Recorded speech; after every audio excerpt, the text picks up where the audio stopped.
أعوذ بالله من الشيطان الرجيم قل هذه سبيلي أدعو إلى الله على بصيرة أنا ومن اتبعني وسبحان الله وما أنا من المشركين. شهر رمضان الذي أنزل فيه القرآن هدى للناس وبينات من الهدى والفرقان. السلام علیکم ورحمۃ اللہ وبرکاتہ. بسم اللہ الرحمن الرحیم. الحمد للہ رب العالمین والصلاة والسلام علی اشرف الانبیاء والمرسلین وعلی من تبعہم باحسان الی یوم الدین. محترم حاضرین، پچھلے درس میں سورہ ہود کا ایک حصہ، آخری حصہ کچھ باقی رہ گیا تھا. پہلے ہم اسے معلوم کریں گے، کچھ مختصر سی تفسیر، اس کے بعد پھر سورہ یوسف کی مختصر سی تفسیر آج کے درس میں ہم معلوم کریں گے باذن اللہ. سورہ ہود کا ایک مسئلہ یہ ہے کہ سورہ ہود کے اندر ہم جیسا کہ اس سے پہلے معلوم کیا کہ انبیاء علیہم الصلاۃ والسلام کا اللہ سبحانہ و تعالیٰ نے اس سورہ کے اندر تذکرہ کیا ہے. اس سے پہلے ہم نے کچھ انبیاء کا تذکرہ اور ان سے کچھ فوائد ہم نے معلوم کیے. اب آئیے ایک اور نبی کا ذکر آ رہا ہے، وہ ہے ہود علیہ الصلاۃ والسلام. ہود علیہ الصلاۃ والسلام کو اللہ سبحانہ و تعالیٰ نے قوم عاد کی طرف بھیجا. اللہ سبحانہ و تعالیٰ نے فرمایا وَإِلَىٰ عَادٍ أَخَاهُمْ هُودًا، اور ان کے بھائی ہود کو عاد کی طرف ہم نے بھیجا. قَالَ يَا قَوْمِ اعْبُدُوا اللَّهَ مَا لَكُم مِّنْ إِلَٰهٍ غَيْرُهُ. ان کی کیا ذمہ داری تھی؟ جیسا کہ ہم جانتے ہیں ہر نبی کی ذمہ داری یہ ہوتی تھی، ان کا یہی مشن ہوتا تھا کہ ایک اللہ سبحانہ و تعالیٰ کی عبادت کی طرف لوگوں کو بلائے، تو اسی طرح وہ بھی اللہ سبحانہ و تعالیٰ کی عبادت کی طرف لوگوں کو بلانے لگے. ان انتم الا مفترون. اس کے بعد کہا یا قوم لا اسألکم علیہ اجرا، میں جو تمہیں پکار رہا ہوں، بلا رہا ہوں، یہ جو کام کر رہا ہوں دین کا کام، اس کے لیے میں تم سے کوئی اجر نہیں مانگتا، اس کا کوئی بدلہ نہیں مانگتا. ان اجری الا علی اللہ، ان اجری الا علی الذی فطرنی، میرا بدلہ اور میرا انعام تو وہی دے گا جس نے مجھے پیدا کیا ہے. افلا تعقلون، کیا تمہیں یہ بات سمجھ میں نہیں آتی ہے؟ اس کے بعد کہا اے میری قوم کے لوگو استغفروا ربکم، تم ایک اللہ سبحانہ و تعالیٰ سے استغفار کرو، توبہ مانگو، تو کیا ہوگا؟ ثم توبوا الیہ یرسل السماء علیکم مدرارا، اللہ سبحانہ و تعالیٰ آسمان سے بارش نازل کرے گا. ویزدکم قوتا الی قوتکم، اور تمہیں طاقت و ہمت نوازے گا. محترم حاضرین، ہود علیہ الصلوۃ والسلام اسی طرح اپنی قوم کو بلاتے رہے ایک اللہ سبحانہ و تعالیٰ کی طرف، لیکن ان کی قوم نے مختلف انداز میں ان کو جواب دیا. کبھی کبھار اللہ سبحانہ و تعالیٰ نے انہیں جو طاقت دی تھی اس پر غرور و تکبر کرتے ہوئے یہ کہا کرتے تھے من اشد منا قوہ، ہم سے کوئی بہادر ہے، ہم سے کوئی طاقتور ہے. اس طرح سے وہ غرور و تکبر میں ڈوبے ہوئے تھے. اللہ سبحانہ و تعالیٰ نے ایک دوسری جگہ فرمایا ہے ان کے جواب میں اولم یروا ان اللہ الذی خلقهم هو اشد منهم قوہ، کیا ان لوگوں نے نہیں دیکھا اس رب کو جس نے ان کو پیدا کیا ہے، وہ اس سے زیادہ طاقتور ہیں. اللہ سبحانہ و تعالیٰ نے جواب میں کہا بالآخر ان لوگوں نے ایمان نہیں لایا، ہود علیہ الصلوۃ والسلام کی دعوت کو قبول نہیں کی، تو ان کے اوپر عذاب آیا جو ہے اللہ سبحانہ و تعالیٰ نے ان سب کو مار دیا، ہلاک و برباد کر دیا. اس کے بعد اللہ سبحانہ و تعالیٰ صالح علیہ السلام اور ان کی قوم کا ذکر کر رہا ہے. صالح علیہ الصلوۃ والسلام کو اللہ سبحانہ و تعالیٰ نے قوم ثمود کی طرف بھیجا تھا، اور ان کا بھی یہی کام تھا کہ لوگوں کو اللہ سبحانہ و تعالیٰ کی طرف بلائے، ایک اللہ کی عبادت کی دعوت دے، تو وہ بھی ایسا ہی کرتے رہیں. لیکن لوگوں کی ہٹ دھرمی تھی، بہت ہی کم لوگ جو ایمان لائے. ایسا گویا کہ لگتا تھا کہ لوگ ایمان نہیں لائیں گے، تو ان لوگوں نے ہٹ دھرمی میں نبی سے مخاطب ہونے لگے اور کہنے لگے کہ اگر آپ نبی ہیں تو چلیے ایک دلیل پیش کیجئے، جی ہاں کوئی معجزہ لائیے.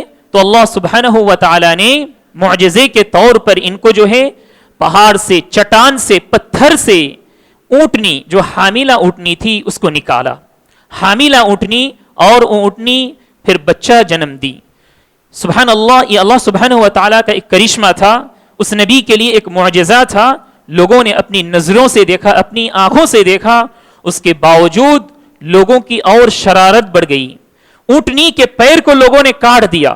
سبحان اللہ، اللہ سبحانہ و تعالیٰ کو ان کی یہ شرارت جو ہے پسند نہیں آئی، ان پر عذاب آ گیا اور چیخ، ایک زوردار چیخ آئی، اس کی وجہ سے وہ لوگ ہلاک و برباد ہو گئے. اس کے بعد اللہ سبحانہ و تعالیٰ نے ابراہیم علیہ السلام اور ان کے کچھ مہمان کا ذکر کرتا ہے. اللہ سبحانہ و تعالیٰ نے فرمایا کہ وَلَقَدْ جَاءَتْ رُسُلُنَا إِبْرَاهِيمَ بِالْبُشْرَى قَالُوا سَلَامًا قَالَ سَلَامٌ فَمَا لَبِثَ أَنْ جَاءَ بِعِجْلٍ حَنِيذٍ. ابراہیم علیہ السلام کے پاس چند مہمان آئے. دراصل وہ مہمان انسانوں میں سے نہیں تھے، وہ فرشتوں میں سے تھے.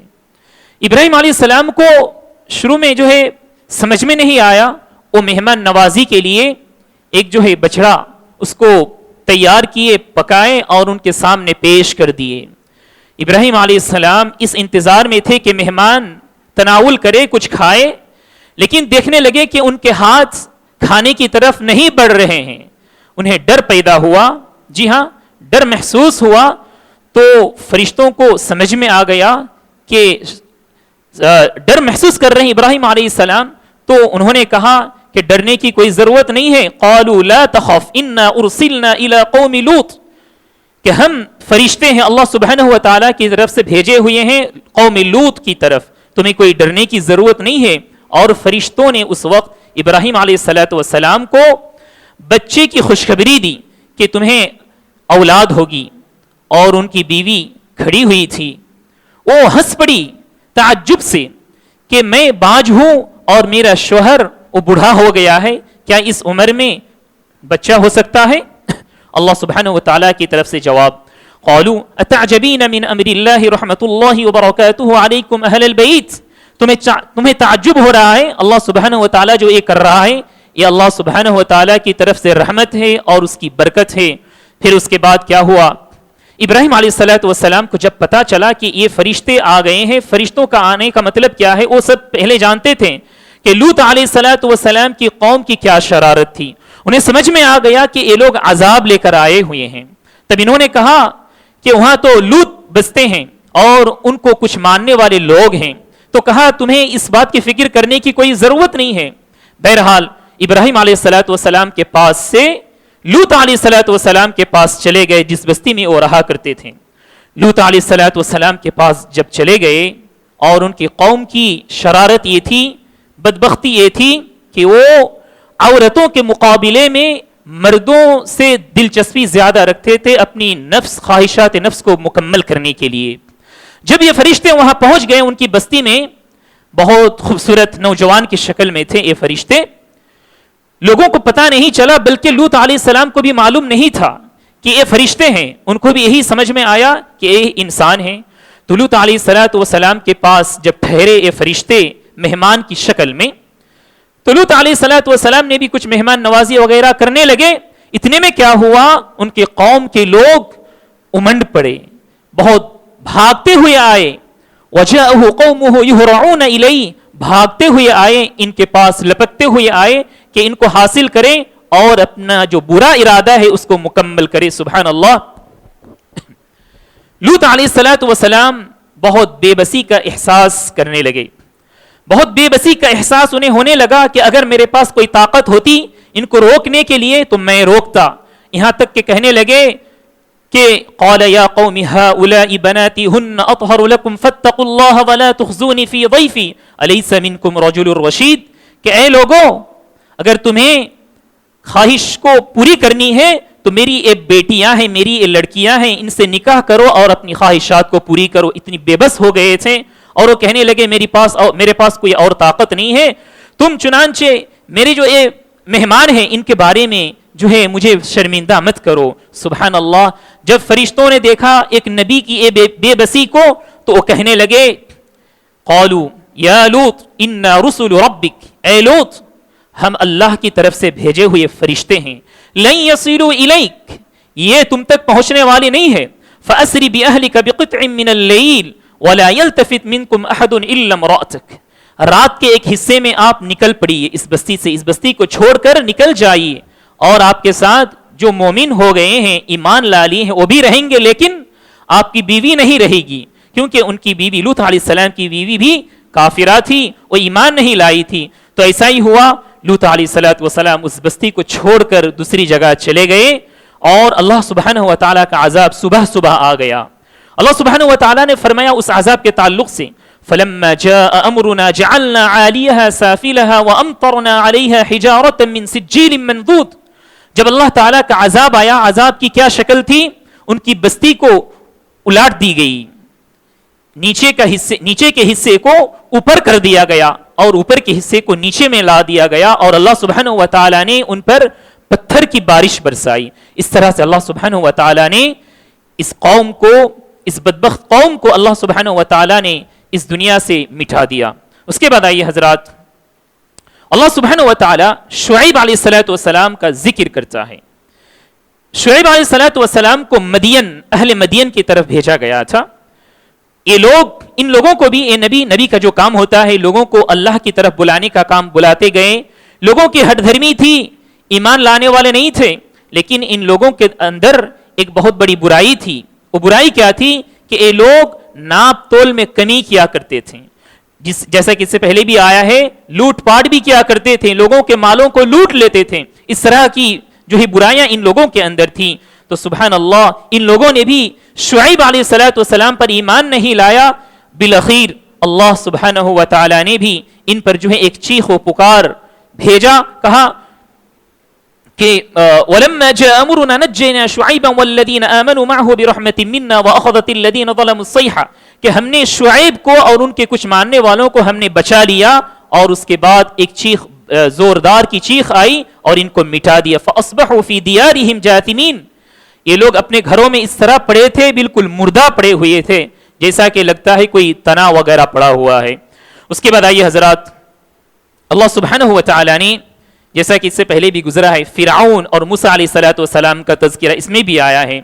ان تمام انبیاء علیہم السلام کے تذکرے کے بعد اللہ سبحانہ و تعالی نے فرمایا وَكَذَلِكَ أَخْذُ رَبِّكَ إِذَا أَخَذَ الْقُرَى وَهِيَ ظَالِمَةٌ إِنَّ أَخْذَهُ أَلِيمٌ شَدِيدٌ، کہ جو لوگ ایمان نہیں لائے، یہ لوگ ظالم تھے، یہ لوگ وَهِيَ ظَالِمَةٌ، یہ سب کے سب ظالم تھے۔ إِنَّ أَخْذَهُ أَلِيمٌ شَدِيدٌ، اللہ سبحانہ و تعالی کی جب پکڑ ہوتی ہے وہ بہت سخت اور مضبوط پکڑ ہوتی ہے۔ چنانچہ اللہ سبحانہ و تعالی نے ان انبیاء علیہم السلام کا ذکر کر کے، تذکرہ کر کے لوگوں کو یہ کہنا چاہتا ہے، پیغام دینا چاہتا ہے کہ تم سے پہلے بھی جتنے لوگ تھے وہ سب کے سب بہت طاقتور تھے، تم سے جسمانی اعتبار سے بھی طاقت تھے، مالی اعتبار سے بھی وہ لوگ طاقتور تھے۔ جی ہاں، اس کے باوجود ان کی یہ طاقت، ان کے اعمال انہیں کچھ کام نہیں آیا جب وہ ایمان نہیں لائے۔ یہ اللہ سبحانہ و تعالی لوگوں کو پیغام دینا چاہتا ہے۔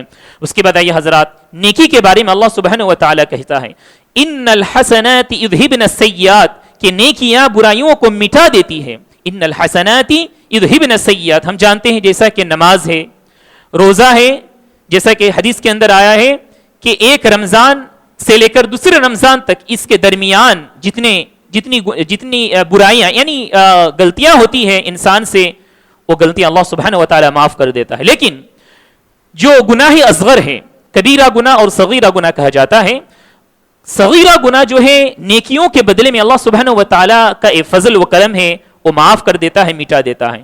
لیکن جب کبیرہ گناہ ہو جائے تو انسان کو توبہ کرنے کی ضرورت پڑتی ہے۔ کبیرہ گناہ میں بھی دو قسمیں ہیں، ایک تو اس چیز کا تعلق اللہ سبحانہ و تعالی سے ہوتا ہے، اور دوسری قسم یہ ہے کہ اس چیز کا تعلق انسانوں سے ہوتا ہے، لوگوں سے ہوتا ہے۔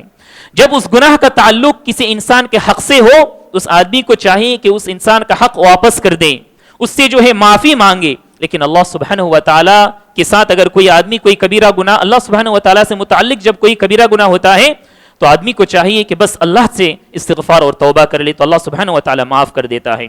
اس کے بعد آئیے حضرات، اللہ سبحانہ و تعالی نے انبیاء علیہم السلام کا ذکر پیارے نبی صلی اللہ علیہ وسلم کے سامنے کر رہا ہے، اور اس کے پیچھے ایک مقصد کو بتا رہا ہے۔ کہا وَكُلًّا نَقُصُّ عَلَيْكَ مِنْ أَنْبَاءِ الرُّسُلِ مَا نُثَبِّتُ بِهِ فُؤَادَكَ، ان انبیاء کا ہم تذکرہ آپ کے سامنے کر رہے ہیں تاکہ آپ کے دل کو مضبوط کر دیں، علماء اکرام نے کہا انبیاء علیہم السلام کی زندگیوں کو پڑھنا چاہیے. ہمیں چاہیے کہ انبیاء علیہم السلام کی سیرت کو ہم پڑھیں. اس کی وجہ سے کیا ہوگا؟ ہمارا ایمان مضبوط ہوگا, ہم ثابت قدم رہ سکتے ہیں اپنے ایمان اور اسلام کے درمیان. کیونکہ ان کی زندگی میں کبھی خوشی تھی, کبھی جو ہے غم میں وہ زندگی گزارتے تھے, تو کن طریقوں کو انہوں نے اپنایا تھا, ان طریقوں کو ہم بھی اپنا کر اپنے ایمان کی حفاظت کر سکتے ہیں. یہ یہاں تک جو ہے سورہ ہود کا اختتام ہو رہا ہے. اس کے بعد آئیے حضرت یوسف علیہ الصلوۃ والسلام کے بارے میں سورہ یوسف کے اندر ایک سورہ, مکمل سورہ اللہ سبحانہ و تعالی نے نازل کر دیا ہے پیارے نبی صلی اللہ علیہ وسلم پر. سورہ یوسف کے اندر اللہ سبحانہ و تعالی نے کچھ عبرت کی باتیں بتلائی ہیں. اسی لیے کہا نحن نقص علیک احسن القصص, سب سے بہترین قصہ, قصوں میں سب سے بہترین قصہ ہے یوسف علیہ الصلوۃ والسلام کا قصہ. کیوں؟ اس لیے کہ لقد كان في يوسف واخوته آیات للسائلین, کہ سوال کرنے والوں کے لیے یوسف اور ان کے بھائیوں کے بیچ میں جو کچھ ہوا عبرتیں ہیں, نشانیاں ہیں. وہ کیا نشانیاں ہیں؟ انشاءاللہ ہم اس واقعے کو مختصر انداز میں معلوم کریں گے. آلریڈی ہم سب جانتے ہیں, بس میں مختصر انداز میں آپ کے سامنے پیش کروں گا. اس کے بعد علماء اکرام نے اس سورہ سے کچھ فوائد مستنباط کیے ہیں, وہ ہم معلوم کریں گے. اللہ سبحانہ و تعالیٰ نے سب سے پہلے اس سورت کا آغاز قرآن مجید کی زبان کے بارے میں فرمایا. اِنَّا أَنزَلْنَاهُ قُرْآنًا عَرَبِيًّا لَعَلَّكُمْ تَعْقِلُونَ, کہ ہم نے اس قرآن کو عربی زبان میں آپ کے اوپر, تمہارے اوپر نازل کیا ہے, تم تک پہنچایا ہے. لَعَلَّكُمْ تَعْقِلُونَ, تاکہ تم اسے سمجھ لو. ہم سب جانتے ہیں کہ قرآن مجید کا نزول پیارے نبی صلی اللہ علیہ وسلم پر ہوا ہے, اور آپ صلی اللہ علیہ وسلم ایسے لوگوں کے درمیان رہتے تھے جن کی زبان عربی زبان تھی. اللہ سبحانہ و تعالیٰ کا ایک قانون ہے کہ جس نبی پر جو کتاب اللہ سبحانہ و تعالیٰ نے نازل کی تو اس قوم کی اس زبان میں ہی نازل کی تاکہ لوگوں کو سمجھ میں آئے پوری طرح سے. تو اللہ سبحانہ و تعالیٰ نے فرمایا کہ قرآن عربیًا, یہ عربی زبان میں اللہ سبحانہ و تعالیٰ نے اس کو نازل کیا ہے. تو لیکن ہم سب جو ہے عربی نہیں جانتے ہیں اکثر بہت سارے لوگ, تو ہم سب کو چاہیے کہ عربی زبان سیکھنے کی کوشش کریں. کم از کم عربی اگر سیکھ نہیں پاتے ہیں تو ترجمہ کے ساتھ قرآن مجید کو سمجھنے کی کوشش کریں. قرآن مجید کو اللہ سبحانہ و تعالیٰ نے جو نازل کیا ہے تو یہ گویا کہ ہماری زندگی کی گائیڈ ہے, زندگی گزارنے کا ایک طریقہ ہے قرآن مجید. تو قرآن مجید کو اگر ہم نہیں سمجھ پائیں گے تو ہم کیسے زندگی گزار پائیں گے؟ تو ہمیں چاہیے کہ قرآن مجید کو زیادہ سے زیادہ سمجھیں, یا تو ہم خود اس کی زبان کو سیکھیں یا تو پھر ترجمہ کے ساتھ اس کو سمجھنے کی کوشش کریں. اس کے بعد آئیے حضرات, اللہ سبحانہ و تعالیٰ نے اس سورت کے آغاز میں یوسف علیہ الصلوۃ والسلام کے خواب کا ذکر کیا. اللہ تعالیٰ نے فرمایا کہ نحن نقص عليك احسن القصص بما اوحينا اليك هذا القرآن وان كنت من قبله لمن الغافلين اذ قال يوسف لأبيه يا أبت إني رأيت 11 كوكبا والشمس والقمر رأيتهم لي ساجدين, کہ اے میرے ابا یوسف علیہ الصلوۃ والسلام خواب میں دیکھیں, اور اس خواب کو اپنے ابا یعنی یعقوب علیہ الصلوۃ والسلام کے سامنے ذکر کر رہے ہیں کہ میں خواب میں دیکھ رہا ہوں کہ 11 ستارے, ایک چاند اور ایک سورج مجھے سجدہ کر رہے ہیں.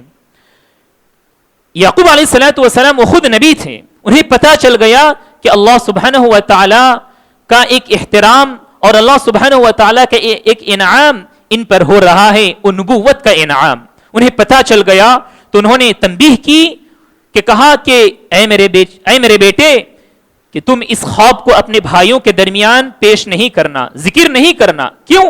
ان کے درمیان حسد و بغض آ جائے گا, کیونکہ پہلے سے یوسف علیہ الصلوۃ والسلام اپنے والد کے پاس محبوب بیٹے تھے. جتنے بھی بیٹے تھے یعقوب علیہ الصلوۃ والسلام کی, ان میں سے سب سے محبوب بیٹے جو ہے یوسف علیہ الصلوۃ والسلام تھے. ان کے بھائی جو ہے جو 11 بھائی تھے ان سے جو حسد کیا کرتے تھے. جب ان کو پتہ چلا, تھوڑا بہت پتہ چل گیا اس بارے میں, تو ان کا جو حسد تھا اور زیادہ بڑھ گیا. تو ان لوگوں نے, بھائیوں نے پلاننگ کی کہ میرے والد سے اس بھائی کو کیسے دور کیا جائے, ان کی جو محبت ہے اس کو کیسے کم کیا جائے. تو انہوں نے پلاننگ کی اور اپنے والد کے پاس چلے گئے اور کہنے لگے اے میرے والد, قالوا یا ابانا ما لك لا تأمنا على يوسف وإنا له لناصحون, کہ کہ ہم تو یوسف کے حق میں نصیحت کرنے والے ہیں، نصیحت کرنے والوں میں سے ہیں. کہا قالوا یا ابانا ما لك لا تأمنا على يوسف وانا له لناصحون ارسله معنا غدا يرتع ويلعب وانا له لحافظون. اے میرے والد آپ یوسف کو ہمارے ساتھ کھیلنے کے لیے بھیجیے، ہم سیر و تفریح کے لیے نکلیں گے. یوسف علیہ السلام کو ڈر محسوس ہوا کہ تم کھیلنے کے لیے جاؤ گے اور کھیل کے درمیان رہ جاؤ گے اور اتنے میں تم غافل بھی ہو سکتے ہو، اس سے یہ چھوٹا ہے اور بھیڑیا آ کر اس کو کھا سکتا ہے، بھیڑیا آ کر اس کو کھا سکتا ہے. یہ خدشہ ظاہر کیے یعقوب علیہ السلام.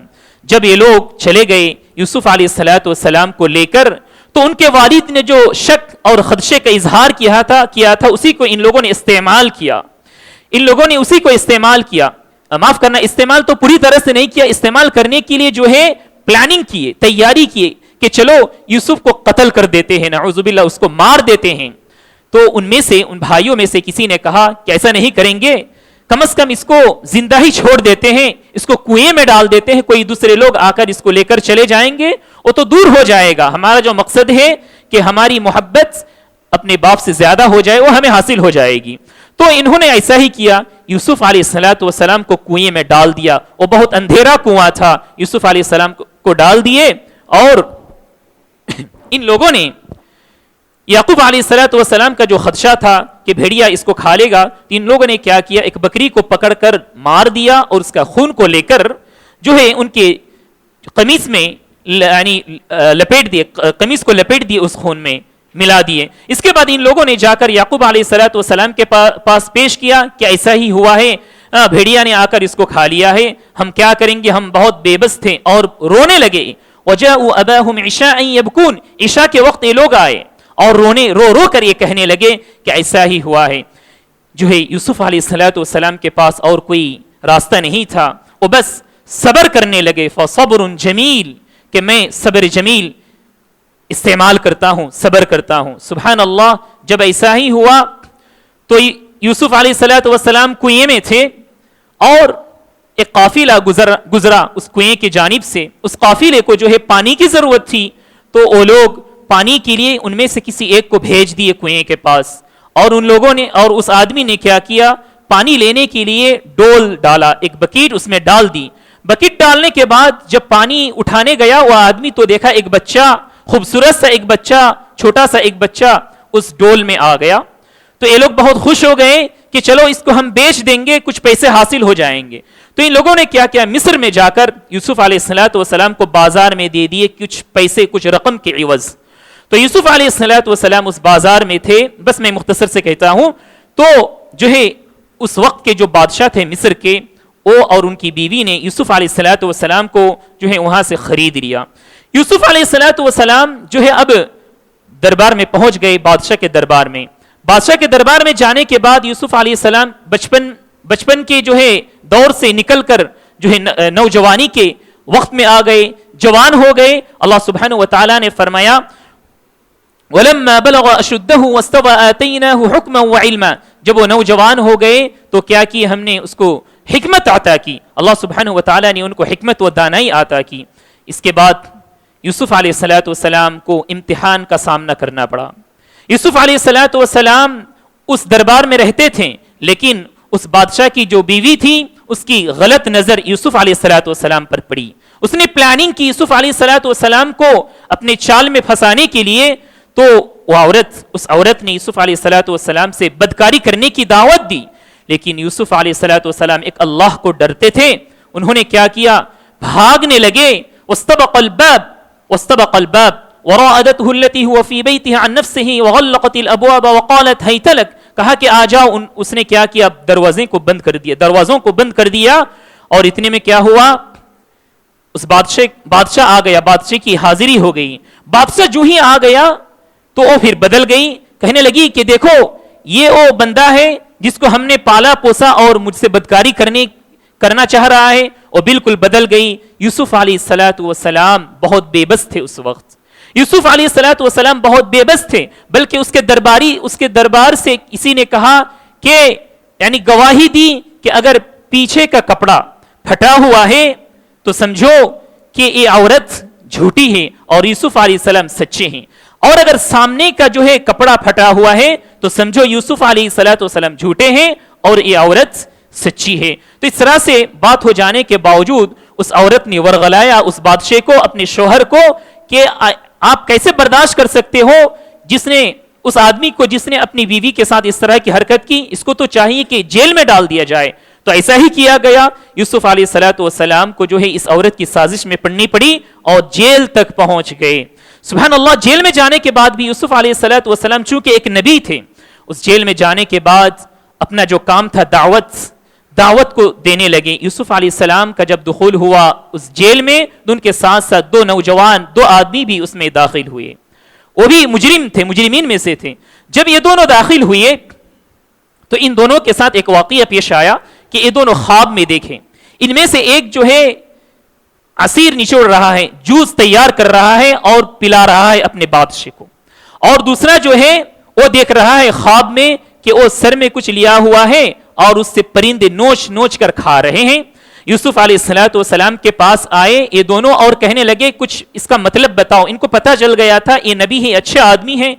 تو یوسف علیہ الصلوۃ والسلام نے کہا کہ ٹھیک ہے, ہاں ہم بتاتے ہیں. بہرحال ان کو یوسف علیہ الصلوۃ والسلام نے خواب کی تعبیر بتا دی کہ تم دونوں میں سے ایک جو ہے وہ مر جائے گا, اس کی ہلاکت ہو جائے گی, جو اپنے سر کے اوپر سے دیکھ رہا ہے کہ پرندے نوچ نوچ کر کھا رہے ہیں, اور وہ بندہ جو یہ دیکھ رہا ہے کہ عصیر بنا رہا ہے, جوس بنا رہا ہے اپنے بادشاہ کے لیے, وہ بندہ جو ہے بچ جائے گا. اور اس سے پہلے یوسف علیہ الصلوۃ والسلام نے تعبیر دینے سے پہلے انہیں جو ہے دعوت دی, یا صاحبی السجن اارباب متفرقون خیر ام اللہ الواحد القہار, کہ اے میرے جیل کے ساتھیوں, کیا وہ رب بہتر ہے جو ایک اور تنہا ہے اور زبردست ہے, یا وہ بہتر ہیں جو بہت سارے رب ہیں وہ بہتر ہے. تو اس طرح سے یوسف علیہ الصلوۃ والسلام نے ان کو دعوت دی اور ان کی تعبیر بھی, خواب کی تعبیر بھی بتا دی. لیکن جب یہ بندہ جا رہا تھا جیل سے چھٹ کر, جو بچ جائے گا اور اپنے جو ہے جو بادشاہ تھا اس بادشاہ کی خدمت میں لگ جائے گا, یوسف علیہ السلام نے کہا کہ میرا پیغام تم بادشاہ تک پہنچا دینا. یہ بندہ چلا گیا اور چلے جانے کے بعد یوسف علیہ الصلوۃ والسلام کی بات کو جو ہے وہ بھول گیا. یوسف علیہ السلام کی بات کو بھول گیا اور یوسف علیہ الصلوۃ والسلام بضع سنین کہا قرآن مجید میں کہ بضع یعنی 3 اور 9, 3 سے لے کر 9 سال تک تقریباً یوسف علیہ الصلوۃ والسلام جیل ہی میں رہے. اور اتنے میں کیا ہوا, پھر اس بادشاہ کو بھی ایک خواب نظر آئی نیند میں. اور اس بادشاہ نے دیکھا کہ 7 جو ہے گائے, 7 گائے, دبلی پتلی گائے جو ہے 7 موٹی گایوں کو کھا رہی ہیں. تو بہت پریشان ہو گیا اور درباریوں سے پوچھنے لگا, علماء کو جمع کے اکٹھا کیا اور کہنے لگا کہ مجھے اس خواب کا مطلب بتاؤ. تو سب لوگوں نے کہا کہ قالوا اضغاث احلام وما نحن بتاويل الاحلام بعالمين, یہ خواب میں آدمی دیکھتے رہتے ہیں, یہ ایسی چیز ہے جس کی کوئی حقیقت نہیں ہے, ایسی بات ہے. لیکن بادشاہ کی بے چینی بڑھنے لگی. اس درباریوں میں سے وہ بندہ تھا جو چھٹ کر آیا تھا جیل سے, اس بندے کو یاد آئی یوسف علیہ الصلوۃ والسلام کی بات, وَذَّكَرَ بَعْدَ أُمَّةٍ أَنَا أُنَبِّئُكُمْ بِتَأْوِيلِهِ فَأَرْسِلُونَ. تو اس بندے کو یاد آئی یوسف علیہ السلام کی بات اور کہا بادشاہ سے کہ مجھے بھیجو, یعنی جیل میں وہ بندہ ہے, میں اس سے پوچھوں گا. تو یہ بندہ جو ہے یوسف علیہ الصلوۃ والسلام کے پاس چلا گیا اور معذرہ جو ہے پیش کیا کہ بادشاہ نے ایک خواب دیکھا ہے, اس کا تمہیں مطلب بیان کرنا ہے. یوسف علیہ الصلوۃ والسلام کو ایک موقع ملا اپنی براءت کا اظہار کرنے کے لیے. یوسف علیہ الصلوۃ والسلام نے کہا کہ ٹھیک ہے میں اس کی تعبیر بتاؤں گا, اس کا مطلب بتاؤں گا, لیکن شرط یہ ہے کہ میرے درمیان اور ان عورتوں کے درمیان جنہوں نے اپنی انگلیاں کاٹ لی تھی اور ان کی بیوی کے درمیان جو کچھ ہوا ہے, اس کا جو ہے صاف بات ہے, اصل بات ہے, وہ لوگوں کے سامنے آ جائے تاکہ میری براءت کا اظہار لوگوں کے سامنے ہو جائے. یوسف علیہ الصلوۃ والسلام کی یہ بات مانی گئی, بادشاہ نے مان لی یوسف علیہ الصلوۃ والسلام کی بات, اور جو ہے اس عورت کو بھی بلایا گیا, یعنی بادشاہ کی عورت کو, بیوی کو, اور جتنی بھی عورتیں تھیں ان سب کو بلایا گیا. تو جو ہے یوسف علیہ الصلوۃ والسلام کا واقعہ یعنی واضح ہو گیا. اللہ سبحانہ و تعالی نے فرمایا قالت امرأة العزیز الآن حصحص الحق, امرأة عزیز یعنی مصر کے بادشاہ کی بیوی نے کہا کہ اب بات واضح ہو گئی ہے، اس نے اپنی غلطی کا اعتراف کر لیا. اللہ سبحانہ وتعالی نے فرمایا اس کی بات کو وما ابرئ نفسی ان النفس لامارۃ بالسوء، وما ابرئ نفسی، میں اپنے آپ کو بری نہیں کرتی، کیونکہ یہ جو نفس ہے یہ غلطیوں پر آمادہ کرتی ہے. نفس امارہ کہا جاتا ہے. نفس امارہ یعنی نفس کی وہ قسم جو برائیوں کی طرف دعوت دیتا ہے. تو اس طرح سے یوسف علیہ السلام کا میٹر، یوسف علیہ السلام کا جو واقعہ تھا یہ واضح ہو گیا. اب بادشاہ نے یوسف علیہ السلام کو ایک آفر دیا، کہا کہ میں تمہیں اپنے قریبی لوگوں میں سے بنانا چاہتا ہوں. اس بادشاہ نے کہا وقال الملک، یعنی یوسف علیہ السلام نے کہا وقال الملك يؤتوني به استخلصه لنفسي فلما كلمه قال انك اليوم لدينا مكين امين. یہ بادشاہ کا قول تھا کہ میں تمہیں قریبی لوگوں میں سے بنانا چاہتا ہوں، تو ایک عہدہ دینا چاہتا ہوں. یوسف علیہ السلام نے فرمایا قال اجعلني على خزائن الارض، مجھے زمین کے خزانوں کا جو ہے وزیر بنا دو، وزیر خزانہ بنا دو مجھے. کیوں؟ یوسف علیہ جی ہاں وہ تعبیر چھوٹ گئی. یعنی اس خواب کا جو مطلب تھا، اس خواب کا مطلب یہ تھا کہ یوسف علیہ السلام نے کہا کہ 7 سال ایسے آئیں گے، قحط سالی کا زمانہ ہوگا، اس کے بعد پھر 7 سال ایسے آئیں گے جہاں پہ جو ہے پھل اور اناج بہت زیادہ ہوں گے. اس کے بعد 7 سال جو آئیں گے قحط سالی کا زمانہ ہوگا. تو چاہیے کہ لوگوں کو چاہیے کہ وہ حفاظت کر دے، اپنے اناج اور پھلوں کی حفاظت کریں. تو کیسے حفاظت کریں؟ یوسف علیہ السلام نے کہہ دیا لوگوں کو چاہیے جو اناج اگتے ہیں اس اناج کو بالیوں میں چھوڑ دے، الگ نہ کرے، نہ نکالے، تو اس کی حفاظت اچھی طرح سے ہو سکتی ہے. یہ اللہ سبحانہ وتعالی نے یوسف علیہ السلام کو صلاحیت دی تھی.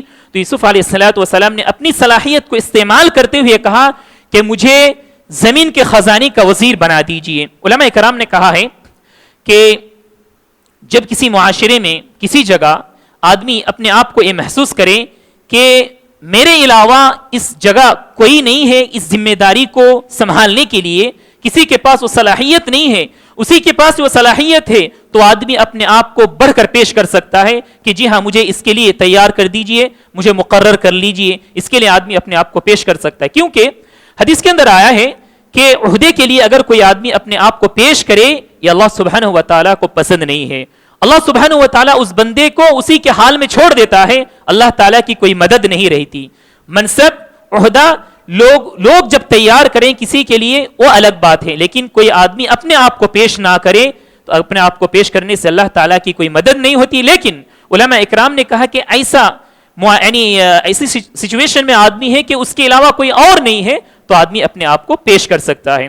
بہرحال یوسف علیہ السلام اب جو وزیر بن گئے، وزیر خزانہ بن گئے، اب جو ہے قحط سالی کا زمانہ آ گیا. قحط سالی کا زمانہ جیسا آ گیا یوسف علیہ السلام کے بھائی پھر دوبارہ آنے لگے اناج وغیرہ لینے کے لیے بادشاہ کے دربار میں. یوسف علیہ السلام کے بھائی جب آئے وجاء اخوۃ یوسف فدخلوا علیہ فعرفهم وهم له منکرون. یوسف علیہ السلام پہچان لیے کہ ہاں یہ میرے بھائی ہیں، یہ میرے بھائی ہیں، لیکن انجان بن کر رہے، بتائے نہیں کہ میں تمہارا بھائی ہوں. یوسف علیہ السلام ان کو اناج دیے اور اناج دینے کے بعد کہا کہ جب تم آؤ گے، یعنی فیملی کے بارے میں کہا کہ کون ہے تمہاری فیملی وغیرہ میں، تو کہا کہ ایک میرا بھائی بھی ہے، اس کا نام تھا بنیامین. یعنی یوسف اور بنیامین ان دونوں کی ماں الگ تھی اور یہ جو 11 بھائی تھے ان کی ماں الگ تھی. تو کہا میرا ایک چھوٹا بھائی بھی ہے، اس کا نام بنیامین ہے. تو کہا کہ اس کے بعد نیکسٹ ٹائم جب تم آؤ گے اناج وغیرہ لینے کے لیے تو اپنے اس بھائی کو بھی لانا، ورنہ اناج تمہیں نہیں ملے گا.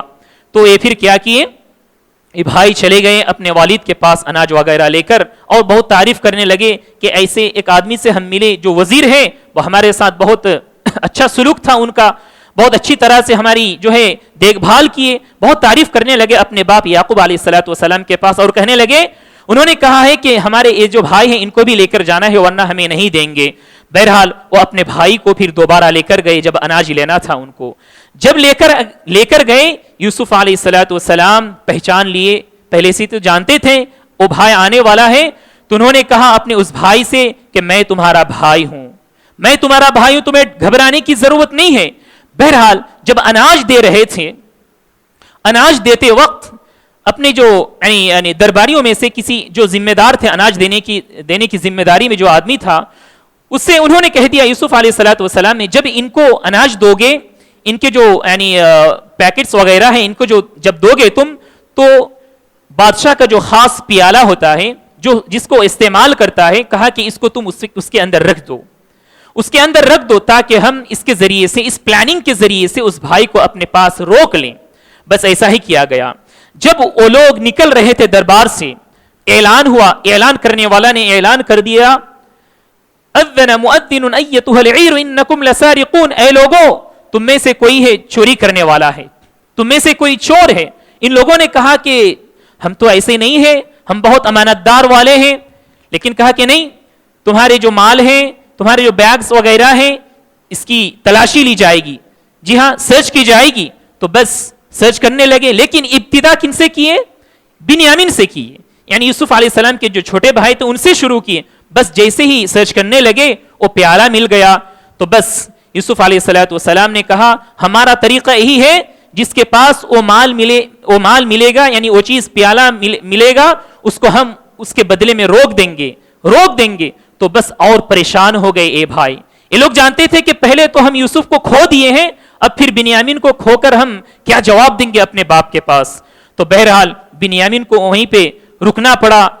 یہ لوگ بہت یعنی معذرت کیے، بہت ریکویسٹ کیے، لیکن انہوں نے کہا کہ نہیں، انہوں نے یہاں تک کہ کہا کہ اس کے بدلے ہمارے جو 11 بھائی ہیں ان میں سے کسی کو آپ لے لیجئے۔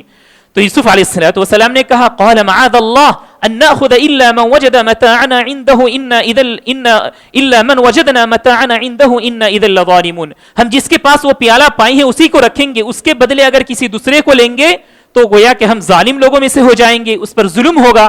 تو ایسا ہی کیا گیا، یہ بھائی چلے گئے اپنے باپ کے پاس، بنیامین کو چھوڑ کر یوسف علیہ السلام کے پاس۔ پھر جب یوسف علیہ السلام کے پاس جا کر یہ سب معذرت کیے کہ یہ واقعہ ہوا ہے، تو یعقوب علیہ السلام جو ہے پریشان ہو گئے اور کہا کہ پہلے تو یہ بات ہو چکی ہے، ہم تمہاری باتوں کو ماننے والے نہیں ہیں، کچھ نہ کچھ گڑبڑی ہے اس کے اندر۔ بہرحال اس وقت بھی یعقوب علیہ السلام نے کہا فصبر جمیل عسى الله ان ياتيني بهم جميعا، میں صبر کرتا ہوں اور یہ امید رکھتا ہوں اللہ تعالیٰ سے کہ ان سب کو اللہ تعالیٰ میرے پاس پھر واپس لائے گا، یعنی یوسف علیہ السلام اور بنیامین کو۔ بس پھر کیا ہوا، پھر اے بھائی دوبارہ معاف کرنا، جب یہ لوگ درباری سے نکل رہے تھے، یوسف علیہ السلام نے ایک نصیحت کی تھی کہ پھر اگلے بار جب تم اناج کے لیے آؤ گے تو اپنے فیملی کے تمام لوگوں کو میرے پاس لانا۔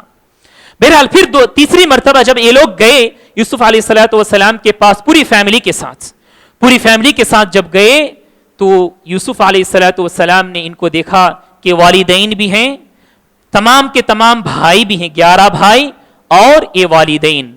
گویا کہ یہ خواب کی تعبیر ہے، خواب کا وہ مطلب ہے جس کو یوسف علیہ السلام نے بچپن میں دیکھا تھا کہ 11 ستارے سے مراد یہ 11 بھائی ہیں اور چاند سورج یہ والدین ہیں۔ تو ان تمام کے تمام یہ لوگ کیا کیے، جا کر سجدے میں پڑ گئے۔ سجدہ اس وقت جائز تھا احترام کے لیے، لیکن امت محمدیہ کے اندر سجدہ احترام کے لیے بھی کسی کو جائز نہیں ہے۔ بہرحال یہ سجدے میں پڑ گئے، سجدہ ریز ہو گئے۔ تو ایک خواب کی وہ تعبیر تھی۔ پھر یہ کہنے لگے، تمام باتیں کہنے لگے، تو ان کو محسوس ہوا کہ ہم سے بہت قریبی ہے، ہماری تمام باتوں کو یہ کہتا ہے۔ تو ان بھائیوں نے کہا قالوا اِنَّكَ لَأَنْتَ یوسف، کیا تم ہی یوسف ہو؟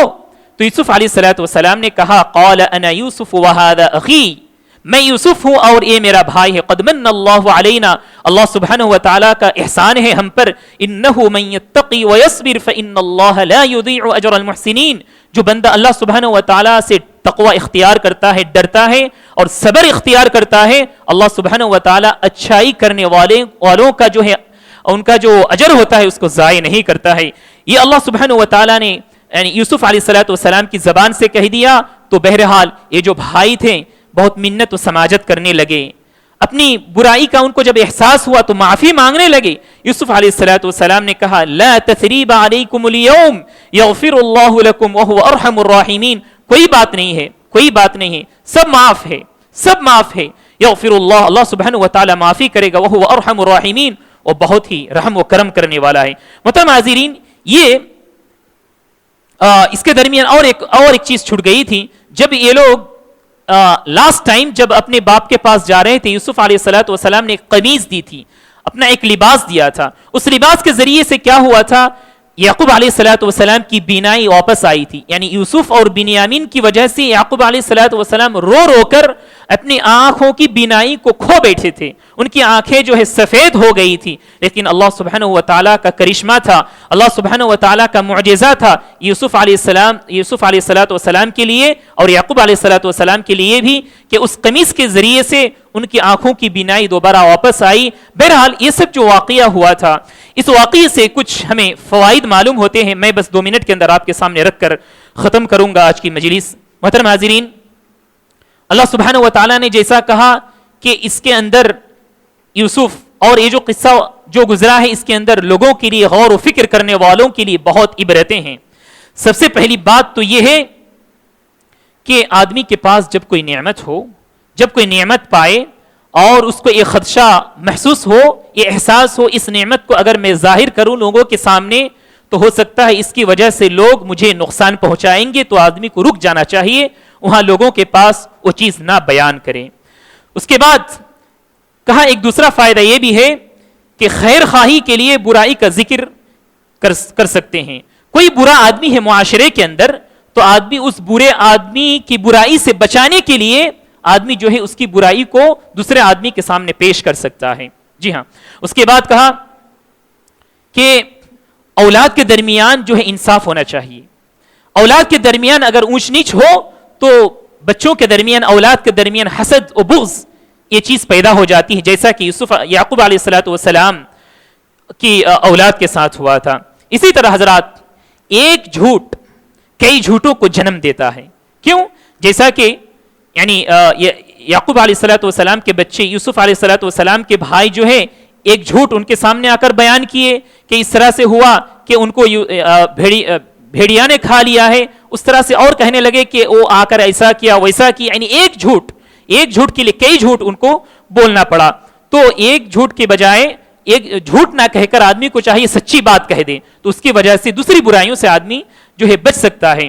اس کے بعد آئیے حضرات, آدمی کو چاہیے کہ ایسی جگہ سے دور رہے جہاں اس کے اوپر تہمت لگ سکتی ہے, جہاں اس کے اوپر تہمت لگ سکتی ہے یا تو آدمی برائی میں پھنس سکتا ہے, اس جگہ سے آدمی کو دور رہنا چاہیے. جیسا کہ ابھی ہم نے سنا یوسف علیہ الصلوۃ والسلام کو جو ہے اس بادشاہ کی بیوی برائی پر آمادہ کرنے لگی, تو آدمی کو چاہیے برائی کی جگہ سے دور رہے. اس لیے کہا جاتا ہے کہ اتقوا مواضع التهم, کہ برائیوں کی جگہ سے آدمی کو یعنی دور چلا جانا چاہیے. اس کی مثال بس مختصر انداز میں آپ یہ سکتے ہیں, کوئی شراب کی دکان ہے, تو آپ جو ہے شراب کی دکان کے سامنے کھڑے ہیں, آپ شراب کی دکان کے سامنے کھڑے ہیں, ماشاءاللہ آپ مومن اچھے بندے ہیں, لیکن آپ کسی وجہ سے کھڑے ہیں کوئی بھائی کے انتظار کرنے کے لیے, لیکن دوسرے لوگ جب دیکھیں گے تو یہ سوچیں گے ارے یہ بھی کیا اس چکر میں آ گیا ہے. تو لوگ یعنی علماء اکرام نے اس طرح سے مثال دی ہے. تو آدمی کو چاہیے کہ برائیوں کی جگہ سے دور رہے, ہر برائی کی جگہ سے آدمی اپنے آپ کو دور رکھے. اس کے بعد آئیے حضرات, صبر کا دامن آدمی کو پکڑنا چاہیے. آدمی اگر صبر کرے کچھ دیر کے لیے تو اللہ سبحانہ و تعالی اس کے بدلے میں اچھا پھل دیتا ہے. یہ اور ایک نصیحت کی بات یہ ہے کہ کبھی کبھار ایسا ہوتا ہے آدمی جن لوگوں کو اپنا قریبی مانتا ہے تو ان قریب لوگوں میں سے بھی کبھی کبھار دشمن ہوتا ہے, تو اس سے بھی چوکنا رہنا چاہیے آدمی کو. بس اور بھی بہت ساری جو ہے نصیحتیں ہیں اس صورت کے اندر, عبرتیں ہیں جو لامحدود ہیں. آدمی جتنا ہی غور و فکر کرتا جائے گا اس کو کچھ نہ کچھ نصیحت ملتی رہے گی. اللہ تعالیٰ سے دعا ہے کہ اللہ تعالیٰ ہم سب کی عزت و آبرو کی حفاظت کرے, آمین, اور سچے پکے مومن بنائے, آمین. جزاکم اللہ خیرا. السلام علیکم ورحمۃ اللہ وبرکاتہ. سبحانک اللہم و بحمدک, اشہد ان لا الہ الا انت, استغفرک و اتوب الیک.